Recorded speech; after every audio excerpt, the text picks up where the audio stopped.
សេចក្តីប្រកាសជូនដំណឹងខ្ញុំបាទសូមតំណាងជូនចំពោះព្រះចៅធិការនិងគណៈកម្មការវត្តសវណ្ណៈបុប្ផាពោធិសេរីត្រាសេកសូមជូនដំណឹងទៅដល់ញាតិញោមយាយតាដែលបាននៅក្នុងចំណោះវត្តក្តីឬក៏ចំណោះវត្តនានាក្តីសូមមកចូលរួមបំពេញកុសលបុណ្យសម្ពោធឆ្លងសាលាពុទ្ធិកាសិក្សាប្រារព្ធចូលបុណ្យនៅថ្ងៃប្រហបទ3រោចខែមាឃឆ្នាំម្សាញ់សប្បស័កពុទ្ធសករាជ2569ត្រូវនឹងថ្ងៃទី5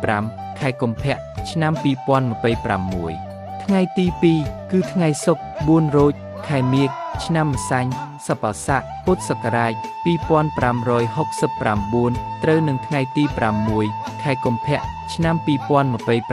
2026វត្តត្រាសេកអតីតស្ថិតនៅឃុំវិញហាយស្រុកជ្រោយញូខេត្តឃ្លាំងបច្ចុប្បន្នកាលឃុំវិញហាយទីក្រុងកឹងធើព្រះសង្ឃនិងគណៈកម្មការក៏បានរៀបចំទទួលភោជនាអាហារដល់ញាតិមិត្តជិតឆ្ងាយជាពិសេសជាចុងក្រោយយើងខ្ញុំសូមជូនពរបងប្អូនយាយតាជួបតែសំល្អនិងសេចក្តីសុខគ្រប់ប្រការសូមជម្រាបលា